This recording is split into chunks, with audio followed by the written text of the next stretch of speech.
Alright guys, this is my video review of A Legend of Zelda. Of The Legend of Zelda. I did it again. I'm a little upset with myself. The Legend of Zelda, A Link Between Worlds. And I promised I'd do one, because I really want to. But I found it, like, I was thinking about it yesterday, like, thinking, like, what was I gonna say, basically? Like, what am I gonna review the game as? And I found it quite challenging. See, this is my account, got lots of hearts there. You know, because this game is like it's it's something I want to give an accurate review. I don't want to give a review of it that is like is good because I like the series. I want to give an accurate review of it, and I want to make sure that I'm hitting all ends of it. I'm not being biased per se. And so I found it kind of challenging to review this actually, and and then also I was thinking about different ways to review it. Like, how do I think the best way to review it is? And I'm thinking I'm gonna review it by not by like section of the game, but by like different aspects of the game, and then an overall review. So I didn't really know what to put on in the background as I was talking either, so I'm just gonna like show parts of the game, I guess, because it's pretty hard to play with one hand. That doesn't really work.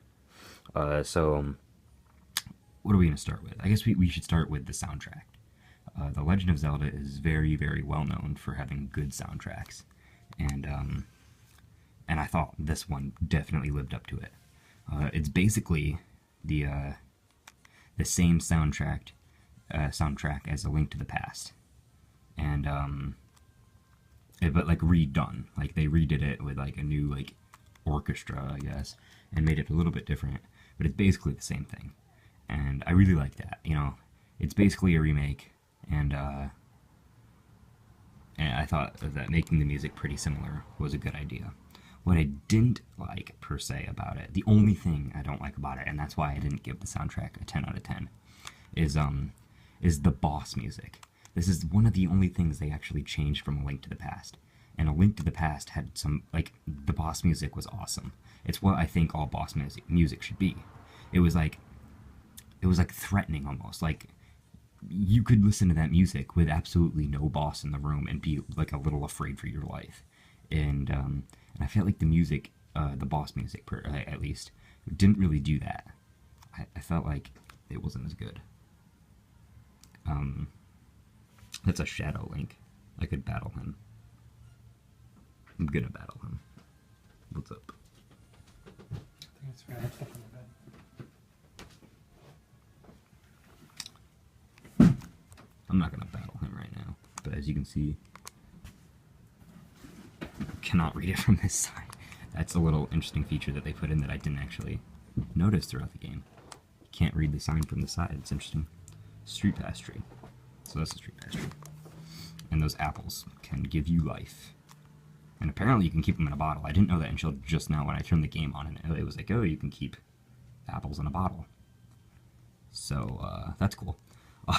So music, I want to give a 9 out of 10. It was really good music, but the boss music was not what I expected, and it didn't really get like your adrenaline going like I felt like it did in other games. Another thing I want to talk about is weapons.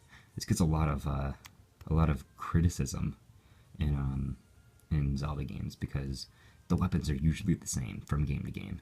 It's all the same weapons, and you only use the weapons in the dungeons that you find them in. And obviously, you don't find weapons in dungeons in this game.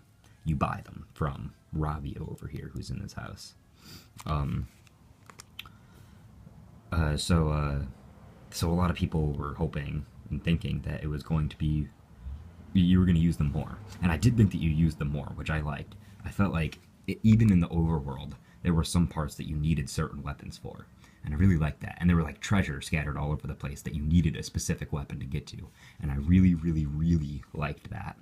And even though the weapons are pretty similar to other games, I do feel like it was a good selection of weapons. Like, it was a good like variety, and that no two weapons did the same thing, which does happen in other games.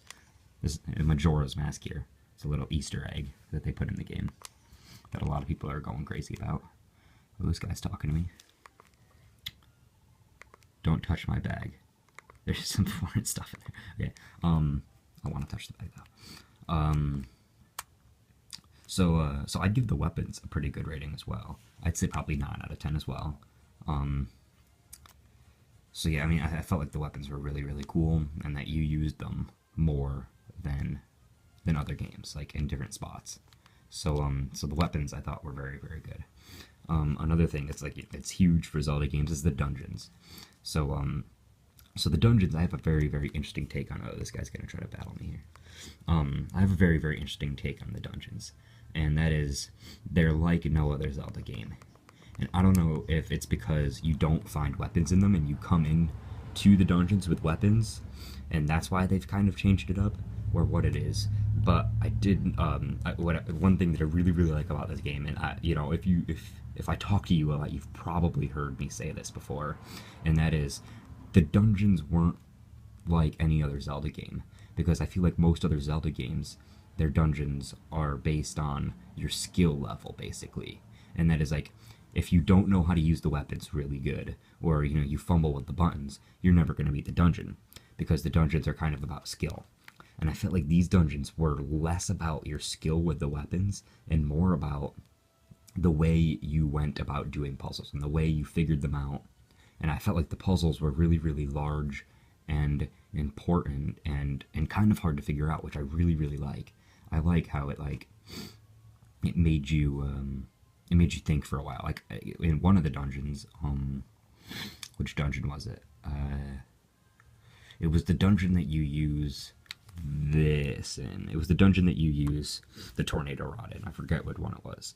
But I spent a good, I'd say, 20 midgets in in just one room of the dungeon, trying to figure out how to get further. And you know, it might have been partly because I was dumb and not really looking, but I don't think it was just that. I think it was that, you know, the puzzle took some trying. You know, it wasn't just there's one thing that you should do and that thing, you know, and that thing needs to be done. It was that, like, I thought it was, I just, the puzzles are really, really good, and I think it's hard to understand unless you've actually played it. So talk to other people who have played the game, and I think they'll probably say something pretty similar. I really like the way the puzzles are. Another thing I want to talk about now that I'm moving around and I'm noticing it.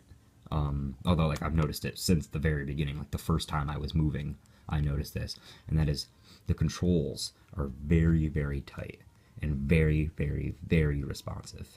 There was only one time in the entire game, and it happened to be in the final dungeon, so it made me the most mad, that I thought like you know, like when you play a game and you're like, oh, I just lost because I didn't mean to push that button, or it didn't respond correctly, or like, you know, and people really hate that about games, and I hate that about games.